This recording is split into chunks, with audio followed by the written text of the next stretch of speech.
अस्सलाम वालेकुम, मैं हूं फैसल अली और आप मेरा यूट्यूब चैनल देख रहे हैं। एक बड़ी डेवलपमेंट जुमे के रोज़ सऊदी अरबिया से सामने आई, जिसके बाद अमेरिका और सऊदी अरबिया के दरमियान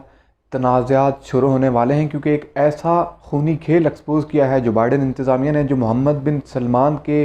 हाथों पर बराह रास्त इन्होंने खून, आप कह सकते हैं कि उसको साबित किया है कि सहाफ़ी जमाल खशोगी, जो वाशिंगटन पोस्ट का सहाफ़ी था, उसके कत्ल में मोहम्मद बिन सलमान किस तरह से मुलव्वस था, इसने किस तरह से अहकामात दिए और अपनी खुफिया एजेंसियों का इस्तेमाल करते हुए इसने किस तरह से तुर्की में सऊदी सफारत खाने के अंदर जमाल खशोगी को कत्ल करवाया और उसकी लाश के टुकड़े टुकड़े करवा दिए। इस पर CIA की तफसीली रिपोर्ट जुमे के रोज़ जारी हुई और उसके बाद इस वक्त सऊदी हुकूमत, सऊदी जो वजारत ख़ारजा है, इनकी जानिब से लगातार इसकी तरदीद आ रही है और एक हिजानी कैफियत है। इस तमाम मामले पर आपको बताएंगे और ये बताएंगे कि मोहम्मद बिन सलमान का अल्टीमेट सोल्यूशन क्या होगा। आया इसको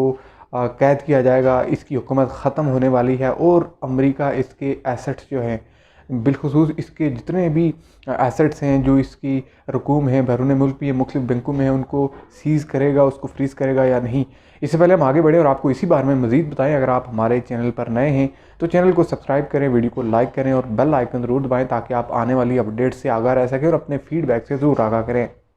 एक बड़ी डेवलपमेंट थी, गुज़श्ता हफ्ते हमने देखा था कि जो बाइडन जो हैं, इन्होंने एक राब्ते करने की कोशिश की थी। पहले ये ख़बरें सामने आ रही थी वाइट हाउस से कि ये राब्ता मोहम्मद बिन सलमान से नहीं होगा, बल्कि सऊदी अरबिया के बादशाह जो हैं, जो मोहम्मद बिन सलमान के वालिद हैं, जिनको किंग सलमान कहा जाता है, इनके साथ राब्ता होगा। और रवां हफ्ते ही जो किंग सलमान है, इनके साथ जो बाइडन का राब्ता, और ये एक फ़ोन कॉल थी। इस फ़ोन कॉल में उनको ये बताया गया कि देखिए, मोहम्मद बिन सलमान जो आपके बेटे हैं, ये बराह रास्त इन्वॉल्व हैं सहाफ़ी जमाल खशोगी के कत्ल में और इस वक्त CIA की रिपोर्ट तैयार है और हम उसको रिलीज़ करने जा रहे हैं और आपके पास ये आखिरी मौका है, आप इसमें ये तय कर लें कि आप मोहम्मद बिन सलमान के साथ किस तरह से ट्रीट करेंगे। क्योंकि CIA की जब रिपोर्ट आ चुकी है, तमाम फाइंडिंग्स आ चुकी हैं और ये पता चल चुका है कि बराह रास्त मोहम्मद बिन सलमान इस कत्ल में इन्वॉल्व हैं। ऐसे में कुछ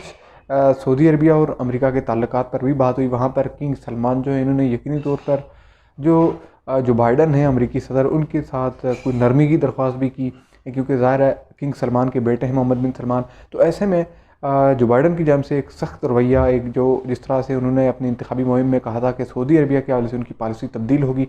इन्होंने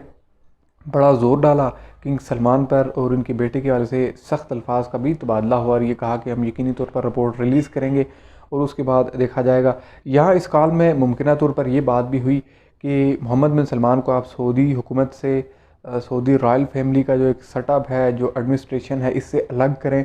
और उसके बाद देखा जाएगा कि इस मामले पर क्या होता है। लेकिन इस वक्त जब गुज़श्ता रोज़ जुमे के रोज़ ये रिपोर्ट पब्लिक हुई और रिपोर्ट सामने आई, जो CIA की जानिब से 4 सफ़ात पर मबनी ये रिपोर्ट है, इसको अगर आप बारीकी से पढ़ें तो इस रिपोर्ट में ये लिखा गया है कि जो 2018 में सऊदी सफारत खाना इस्तांबुल तुर्की में मौजूद है, वहाँ पर जमाल खशोगी के कत्ल का जो मामला हुआ, ये मामला, इसके पीछे एक बड़ी प्लानिंग थी और ये इतनी ख़तरनाक प्लानिंग थी कि इस प्लानिंग का अमरीकी एजेंसियों को, खुफिया इदारों को नहीं पता चल सका और ये बड़ी ही अचानक जो है ये इकदाम सामने आया। अहम तरीन बात यह है कि तमाम सबूत मिटाने के लिए मोहम्मद बिन सलमान की उस टाइगर फोर्स ने, जिसने जमाल खशोगी को सफारत खाने के अंदर कत्ल किया, उन्होंने जमाल खशोगी की लाश के टुकड़े टुकड़े कर दिए। फिर अहम तरीन यह है कि मोहम्मद बिन सलमान की जानिब से ये जो टाइगर फोर्स के लोग थे, बिलखुसूस इसमें 21 लोगों के नाम जो हैं वो सामने आ रहे हैं या 21 लोग नामजद हुए इस मामले में। इन लोगों के बारे में ये बताया जा रहा है कि इनको इतने सख्त अहकामात थे मोहम्मद बिन सलमान की जानिब से कि अगर आप लोग इस मिशन में फ़ेल हो जाते हैं, टास्क कंप्लीट नहीं करते, तो आपको या तो गोली मार दी जाएगी या आपको गिरफ़्तार किया जाएगा। ये अहम तरीन टास्क था जिसके पीछे अहम तरीन प्रेशर भी था, सख्त प्रेशर था मोहम्मद बिन सलमान की जानिब से। फिर इंतहाई अहम बात यह, इस वक्त जब CIA की ये रिपोर्ट मंज़र-ए-आम पर आई है, तो इसके बाद सऊदी सफारत खाने जो हैं, बिलखुसूस जो सऊदी अरबिया की दफ्तर ख़ारजा है, इसकी जानिब से बड़ी वजाहतें और तरदीदें आ रही हैं और वो ये कह रहे हैं कि ऐसा बिल्कुल नहीं हुआ। मोहम्मद बिन सलमान जो है वो सऊदी रॉयल फैमिली से तल्लुक़ रखते हैं और सऊदी हुकूमत हमेशा से ही इंसानी हकूक़ और जो हमारी रियासत है, ममलिकत है, इसकी एक बेहतरीन इमेज के लिए काम करती है और ऐसे शिद्दत पसंदी पर मबनी इक़दाम जो है वो एक सऊदी शहज़ादा नहीं कर सकता। इस वक्त आप ये कह सकते हैं कि सऊदी सफारत खाना जो है, सऊदी दफ्तर ख़ारजा जो है, उसकी जानिब से एक मातम की कैफियत है, एक रोना धोना जारी है। लेकिन अहम तरीन इस वक्त जो इंटरनेशनल मीडिया कोट कर रहा है वो ये है कि मोहम्मद बिन सलमान की ही हुकूमत में गुज़िश्ता बरस यानी 2020 में ही सऊदी अरबिया में मौजूद जो जमाल खशोगी के 4 बेटे हैं उनमें से एक बेटा जो है उसकी जानिब से पब्लिकली ये ऐलान किया गया कि हम अपने वालिद यानी जमाल खशोगी के कातिलों को माफ़ करते हैं। लेकिन इसके पीछे सऊदी हुकूमत ने इस फैमिली को, जमाल खशोगी के इन बच्चों को जिसमें ये बेटा भी शामिल है, इनको बिलियंस ऑफ डॉलर्स भी दिए और इनको घर भी दिए और इनको फैसिलिटेट किया मदद के साथ। यानी आप ये कह सकते हैं कि बड़े पैमाने पर इनको फैसिलिटेट किया गया, घर भी दिए गए, बिलियंस ऑफ डॉलर्स के इनको रकूम भी दी गई और उसके बाद ये ऐलान सामने आया। तो कहीं ना कहीं मोहम्मद बिन सलमान की हुकूमत ने ये कोशिश की कि हम इनको कुछ दे दिलाकर मामला रफा दफा कर ले। लेकिन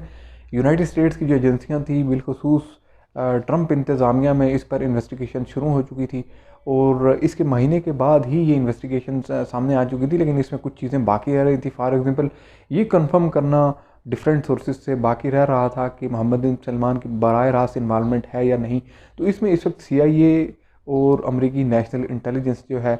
इनकी जानिब से जो मुश्तरका एक रिपोर्ट सामने आई है, इस रिपोर्ट में वो तमाम चीज़ें सामने आ चुकी हैं। अहम तरीन ये है कि मोहम्मद बिन सलमान के बराह रास्त इन्वॉल्व होने की जो हकीकत है या जो लिंक्स है वो इसलिए भी साबित हो रहे हैं क्योंकि 2017 के बाद जब से मोहम्मद बिन सलमान बरसर इक़्तिदार आए उसके बाद इनका इन्फ्लुएंस था सऊदी खुफिया एजेंसियों पर, सऊदी इदारों पर, और इन्होंने डिसीजन मेकिंग में बिलखसूस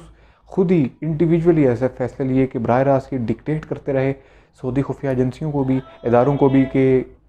आप इस तरह के इक़दाम करें। और सऊदी खुफिया इदारे, इंटेलिजेंस इदारों की इन्वॉल्वमेंट रही, इनको बराह रास्त अहकाम थे मोहम्मद बिन सलमान के। और ये अहकाम इतने सख्त थे कि अगर ये मिशन नाकाम होता है तो इन खुफिया एजेंसियों के लोग, ये जो लोग हैं, इनको भी सजाएँ दी जाएंगी। अहम तरीन है कि इस वक्त जो राइट्स ग्रुप हैं, जो यूनाइटेड नेशन में इंसानी हकूक़ के पर काम करने वाले लोग हैं, यूनाइटेड स्टेट्स की कांग्रेस के लोग हैं, वही डिमांड कर रहे हैं अब मोहम्मद बिन सलमान से कि अब आप रिपोर्ट तो सामने ला ही चुके हैं, लेकिन अब इस रिपोर्ट के आने के बाद मोहम्मद बिन सलमान को अकाउंटेबल किया जाए, इनके एसेट्स फ्रीज़ किए जाएँ, इन पर सैंक्शन लगाई जाएँ, इनको आइसोलेट किया जाए। तो इस वक्त अल्टीमेटली मोहम्मद बिन सलमान का जो किरदार है वो दागदार हो चुका है और ये एक ऐसा ही इक़दाम लग रहा है कि जिस तरह से इराक़ में सद्दाम हुसैन के साथ हुआ, इनको अपने ही लोगों के कत्ल में अकाउंटेबल करने के लिए अमरीकियों ने किस तरह से इनको फंसाया। और अगरचे वो उसमें उनकी इन्वॉल्वमेंट थी भी, लेकिन एक दूसरी ताकत यानी अमेरिका ने आकर उनको फंसाया और फिर फांसी भी दी। अब मोहम्मद बिन सलमान के साथ मुमकिन तौर पर ऐसा हो सकता है। और इस वक्त जो सूरत हाल है, इनके वालिद जो हैं किंग सलमान, वो इनको बचाने की पूरी कोशिश कर रहे हैं। इस एतबार से सऊदी अरबिया में हलचल है और ये कोशिशें हो रही हैं कि किसी भी तरह से मोहम्मद बिन सलमान का किरदार बचाया जाए। एक चीज़ तय है कि मोहम्मद बिन सलमान का इक़्तिदार जो है वो बाकी नहीं रह पाना है, क्योंकि इनके इक़्तिदार में दौर में सऊदी अरेबिया के साथ अमेरिका के ताल्लुकात सख्त कशीदा होने हैं, किसी भी तौर पर ताल्लुकात नहीं बढ़ाएंगे। और इन्होंने पहली और बुनियादी शर्त ये रखी है इस वक्त ये रिपोर्ट सामने आने के बाद कि मोहम्मद बिन सलमान को इक़्तिदार से हटाया जाए, उसके बाद ही सऊदी अरेबिया के साथ मामलात आगे चल सकते हैं। तो इस वक्त अल्टीमेटली मोहम्मद बिन सलमान का इक़्तिदार तकरीबन जाने वाला है, इन्होंने जाना है और किसी भी तरह से इनको हटाया जाना है। अगरचे रॉयल फैमिली इनको बचाने की पूरी कोशिश कर रही है, इनके वालिद किंग सलमान जो हैं वो इनको बचाने की कोशिश कर रहे हैं, लेकिन जितना प्रेशर अमेरिका की जानिब से है, जो बाइडेन इंतज़ामिया की जानिब से, और अब CIA की रिपोर्ट जिसमें बाकायदा तौर पर एविडेंस के साथ, सबूतों के साथ मोहम्मद बिन सलमान की इन्वॉल्वमेंट जमाल खशोगी के कत्ल के मामले में साबित की गई है। वहीं बहुत से ऐसे सऊदी अरबिया से के बाहर कत्ल और इस तरह के वाक़यात जिसमें मोहम्मद बिन सलमान की इन्वॉल्वमेंट है, जो लोग मोहम्मद बिन सलमान के लिए ख़तरा समझे जाते थे, मोहम्मद बिन सलमान उन्हें ख़तरा समझते थे, उनको मारने में, उनको अगवा कराने में मोहम्मद बिन सलमान की इन्वॉल्वमेंट ज़ाहिर हो चुकी है। और ये बड़ा प्रेशर है। और अमरीकी हुकूमत, बिल्कुल जो बाइडेन की जो हुकूमत है, इन्होंने अपनी इंतखाबी मुहिम में कहा था कि हम सऊदी अरबिया में इंसानी हकूक़ की पामालियों पर सख्त हमारी तशवीश है और हम इस मामले पर सऊदी अरबिया के साथ अपनी पॉलिसी पर रिव्यू करेंगे। तो अब ये रिव्यू जारी है और इस रिव्यू के बाद अल्टीमेटली ये होना कि मोहम्मद बिन सलमान को इक़्तिदार से फ़ारग होना है, इनके एसेट्स फ्रीज़ होना है, इन पर सेंक्शंस लगनी है, कम से कम ट्रैवल सेंक्शंस तो इन पर ज़रूर लगनी है। और इनके जो एसेट्स हैं, जो इनकी रकूम है बैरून मुल्क बैंकों में, वो फ्रीज़ किए जाने हैं। इस पर बड़ी इस वक्त कैंपेन शुरू होने वाली है यूनाइटेड स्टेट्स में, कांग्रेस के राइट ग्रुप्स और उसके अलावा यूनाइटेड नेशंस की जानिब से भी। और इस वक्त अहम तरीन ये है कि सऊदी अरबिया के लिए एक बड़ा चैलेंजिंग और टफ टाइम शुरू हो चुका है। अगर ये मोहम्मद बिन सलमान को नहीं हटाते, अपने इस सिस्टम से जुदा नहीं करते, तो इनको फिर मजमूई तौर पर अमेरिका की जानिब से पाबंदियों का भी सामने होगा और इनके साथ अमेरिका के ताल्लुकात ख़राब होने और ताल्लुकात ख़राब होने के बाद यकीनी तौर पर आप देख सकते हैं